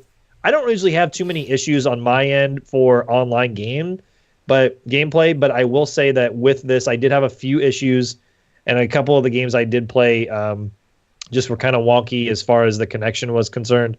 But the game itself is really fun. I'm really looking forward to the story mode. The special moves, like you said, are really cool. Being able to charge up a shot, and then you could, hit the ball at your opponent, break their racket, get a KO in the match is really cool. I don't know. I thought it was really cool. It looks really nice. So just kind of keep an eye out on it. The beta was set up in a tournament format, correct? It was just you're playing online tournaments. Right. There was, you could play solo against the computer or online tournament. See, that exciting. It's not just a one-off, a online 1v1, which I assume will be in the final game as well. Sure. That will also be there. But the idea of an online tournament kind of makes me excited. Well, right. That's what I kind of hope they do with like Smash. They continue they have like an online tournament, and that they do enough with their online service that it holds up, because stuff like that is just it's fun. It's competitive. The game it's kind of fun to be Chain Chomp, which I wasn't personally Chain Chomp, but I got to watch some other people play as Chain Chomp and watch him. He's bouncing the ball on his head as he's getting ready to serve it, and then he uses his mouth obviously to serve the ball. It's kind of funny to see that. It's they put a little more effort, I feel like, into this sports game. So what do you get if you win the tournament? What did you get? Coins? Did you get or is it a trophy? Like in beta, you don't get much, but in the full game, you'll get coins or a special hat or. I don't know if in the beta as long as you participated in the beta, you got a costume for Mario costume, yeah, I believe. Yeah. Like a classic or whatever, Mario Classic costume or something. Yeah. But if you win, I didn't get far enough into a tournament to where I won. But again, I didn't play enough. The little bit I get to see, Andy Cortez actually, for Kind of Funny, won, and all his screenshot showed was a trophy. But I don't know that it's one of those Red Dead Redemption 2 trophies that doesn't exist. Yeah. I think it was just pretty much bragging rights. I don't know what you get. Sure. I imagine the full game you got to win something. I think you would win points towards unlocking something, because I know like when we played it, I don't know if Dave noticed that you got like so many points towards unlocking like another character or whatever. Right, kind of like Mario Kart, where you collect coins and Sure. Really cool in the near future if they had tournaments like that, and then the company that like Nintendo shipped an actual prize or something. That would be sweet. That would be cool. I don't think it will ever happen. Also, it sounds expensive. All right, not that expensive. You got like a couple million people who buy your game and then compete in this tournament, and then one person wins and you send them a racket trophy that's like $50 to create.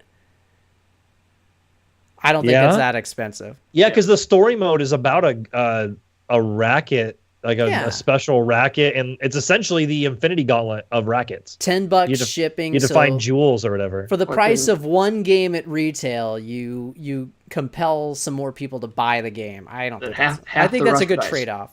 The spirit compels you. Here is an interesting question actually from the chat. Both Assassin29 asks if we think Xbox One will ever have VR. Ever, yes, at some point. I think Microsoft and VR is a next generation thing. Xbox One, no. I think it's going to be in the next generation. Right. I think Microsoft is putting all their stuff into the HoloLens and the mixed reality stuff. So I don't think right now a priority is set for Xbox with VR. I think they're going to sit this one out. And then next generation, you'll see perhaps the Vive or the Oculus do some stuff with the next Microsoft console. Right. I could see them with Xbox One X. I could see them trying to work out a deal where Oculus Rift is compatible or HTC Vive. I'm kind of leaning towards HTC right now because I feel like there's a partnership with Valve in the works. I don't know why. I feel it in my nerves. But Oculus already had that because Oculus would come with Xbox One controllers. Oh, that's true. That's true. Yeah, so, Oculus already has the Xbox One controller, and I don't think VR is a priority. Like you guys said, I think Microsoft is a little bit more gung ho about developing augmented reality, and I think that's where the future really is. I think VR is just too much of a fad. VR is still a thing. Guys. It's not a thing anymore. It's a dying fad. It's not. So it's a cool. It's a cool. Shut up. It's a cool niche. Like, call me when Half-Life 3 comes out.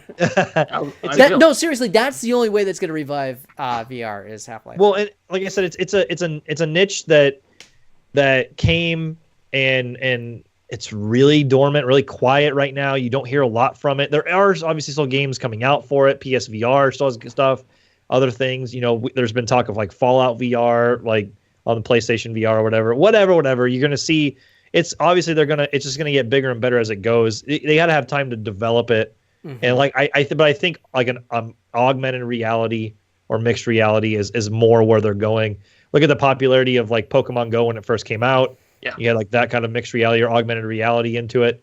I think you could see something more with that. HoloLens is really cool. I don't know where they're gonna go with all that, but I think that's kind of where, the next big thing is going to end up being. Well, that is one of the subjects that we actually talk about a little bit in the Insiders Roundtable podcast, which will be debuting on our YouTube channel and Bacon.com and on several popular podcasting platforms tomorrow morning. So be sure to check that out. That's right. All right, so we didn't get a chance to do this last week because of the E3 stuff, so let's quickly kind of go through games coming out in June.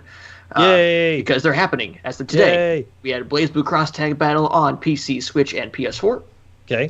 We got Shaq Fu: A Legend Reborn on PC, Switch, PS4, and Xbox One. Can you dig it? We got the expansion for Elder Scrolls Online Somerset for the consoles, PS4, and Xbox One. It's already on PC. Also, Elder Scrolls Mobile is confirmed. There's that vampire game for Yeah. PC, PS4, Xbox One came out today as well. Also, Also, Warhammer 40k Inquisitor Martyr, PC, PS4, Xbox One. okay. June 7th, which is in 2 days. It's a Thursday. Why is this a thing? The Switch gets 2 games because the Banner Saga 2 and Flashback Remastered on the Switch. Huh. June 8th, Friday, Switch and 3DS gets that Sushi Striker: The Way of Sushido. Yep. June 12th, Jurassic World Evolution on PC, PS4, and Xbox One. It's a business simulator, it says. Yeah, I think it's like where you build up your own Jurassic. I don't know. I've seen a little bit of it. And a Super Bomberman R, the Switch game, comes to Yeah. PC, PS4, and Xbox One. Yep. Also of note, June 15th, Lego The Incredibles on PC, Switch, PS4, and Xbox One. Yep. June 22nd is Mario Tennis Aces on the Switch. Yay. June 26th, Lumines Remastered on PC, Switch, PS4, and Xbox One. That's cool. Okay. June 29th, Crash Bandicoot Insane Trilogy on PC, Switch, and Xbox One. The Crew 2 on PC, PS4, and Xbox One. Oh, I didn't know that had a date. Yeah. Of course, Crash Bandicoot comes out on the 29th. That's my birthday. Me and Crash. We're like this. And the Switch port of Wolfenstein 2, The New Colossus on June 29th as well. Oh, that's a big yeah, day. I forgot about Wow. that. Yeah. So Well, yeah, and big not stuff. only is all those games coming out in the month of June, you have E3, but there also was talk that PlayStation, starting tomorrow, their Wednesday, Thursday, Friday of this week, are unveiling new games. Did you guys see that as well? I Yeah. saw that they're doing that in lieu of having a pre-show Yeah. like they've had in the past few years. Which I'm Interesting. fine with them Keep an eye on cutting that. the pre-show, but God, just keep it all for E3. So what of the games coming out this month, what excites you guys the most? Obviously, outside of E3. Let's not think E3 Okay. right now. So of the games that we talked about there coming out this month, what excites you guys? Nothing. I'll Okay. give you two for two different reasons. All All right. One, Mario Tennis Aces, because I really liked it. I am going to pick it up. Okay. The other one I already own is Crash Bandicoot Insane Trilogy, and the reason I said it excites me is just because it's coming to more people. It sold so well. It came out on June 30th, 2017, and sold like crazy on the last few, like that last day of June, and was like PS4's #1 seller like through July or whatever. It's a huge hit. Go get it, because that lets them know that these games that existed on previous consoles are still popular, and that lets them know they can make new good Crash Bandicoot or Spyro or Medieval or whatever games. Siphon Filter, if Jet you- Moto. Right. So SOCOM, like Dave talked about last week. Yeah. So if you haven't gotten Crash Bandicoot Insane Trilogy, do it. I am almost done with Warped and Platinumed it, and then that will be my next review on the site. There you go. Yes, I'm Dave. I'm going to call BS on you because you were very excited at E3 last year for the Crew 2. So I'm betting you'll be interested in the Crew 2 coming Oh, out. that's right. I Oh, tried the you beta work? just for a little bit, and I'm not sure. I needed more time with it. I'm looking forward to Mario Tennis as well because I didn't play the Yes. beta. I do want to check that out. Also, Lumines because I played a ton of that on PSP. Yeah. So if they put that on the Switch, I'm kind of going to lose some time in that game because it took so much of my time on the Lumines on PSP. Jeff is absolutely right, though. I do have high hopes for the Crew too. The idea of being able to like, oh, I'm driving a car. Oh, I'm gonna hit a button and be in a boat or a plane or whatever. That's pretty cool. So And that, all right, that first I'm game interested. had some cool stuff. So And- that first game had some cool stuff. And I am interested in. I'm still interested in Mario Tennis. I wasn't completely sold on it. Sure. I think that would be a fun game that if we were all in town to do like a fun stream, or even if it was just a co-stream online, that'd be a fun one to do online, as well as we've talked about other ones. But I think Mario Tennis would be a fun one to do online together. By the way, fellas, real quick, we've got somebody in the chat. KD Does Games is in the chat. We're talking a little bit about E3 and what KD Does Games dreams of for E3 2018. He says anything Bandai, Nintendo, and hopefully something good out of Fallout 76. I want to see if anything about Shadows Die Twice shows up. That's a really interesting point. That's really something that we haven't talked about is Shadows Die Twice. That's something that you expect them to reveal. Yeah. So we've seen that teaser, right? At the Game Awards. Yep. Right. So here's the question. Do we expect Shadows Die Twice to be, its own standalone game, something new from Software? Or do we say, this was just us screwing around, it's actually Bloodborne 2? What do you guys think?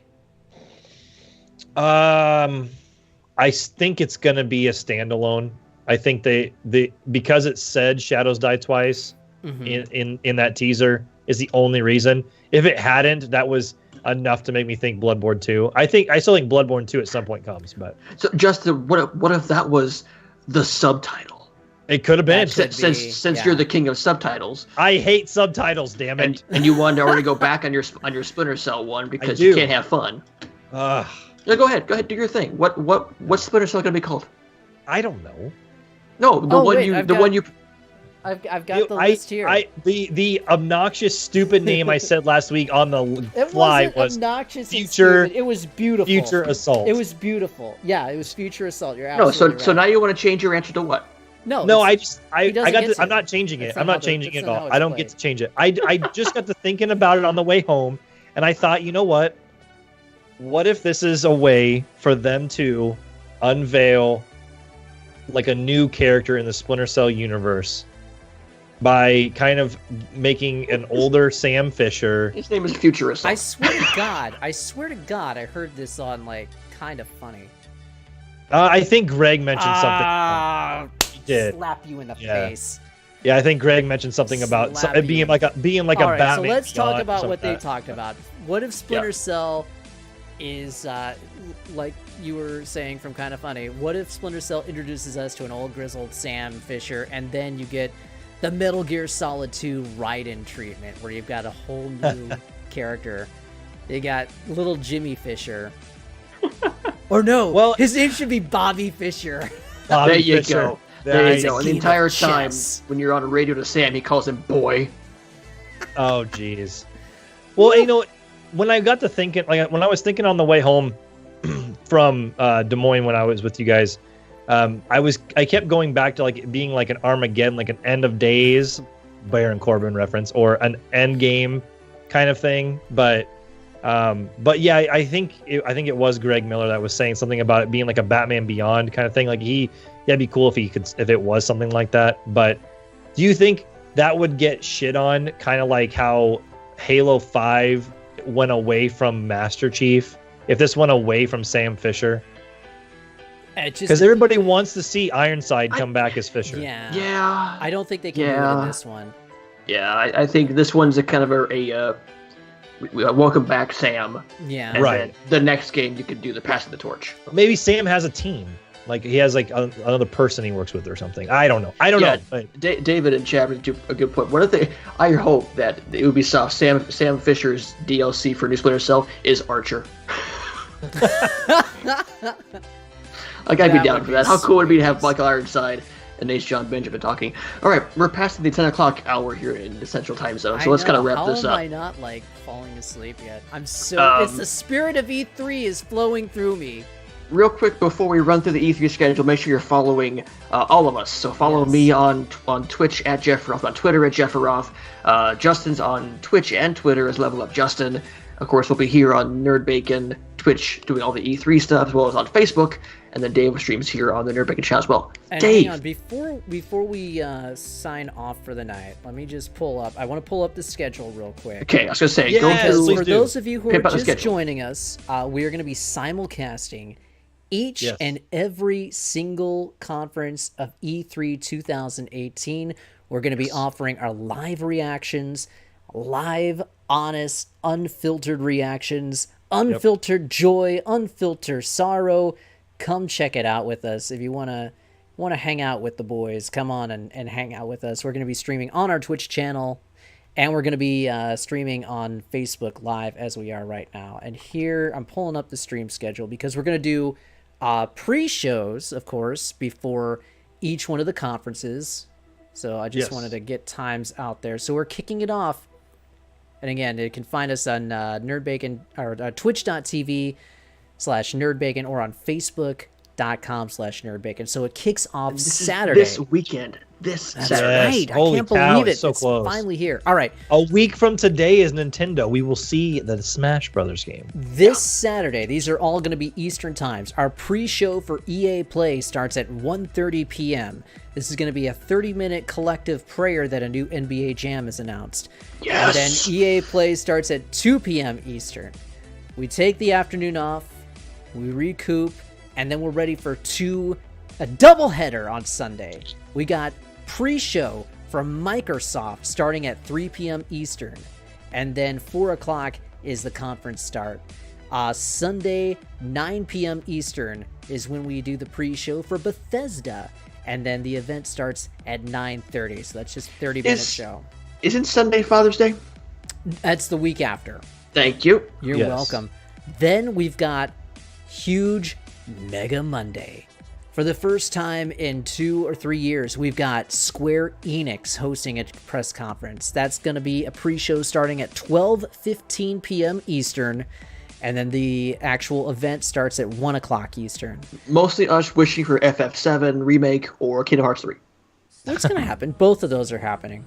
Okay. Ubisoft, 3 p.m. Eastern is the pre-show, and then the event starts at 4 p.m. Eastern.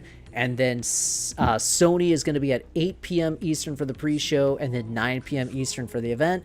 And then Tuesday is Nintendo Direct. That's at 11 a.m. for the pre-show, and then 12 p.m. for the event start.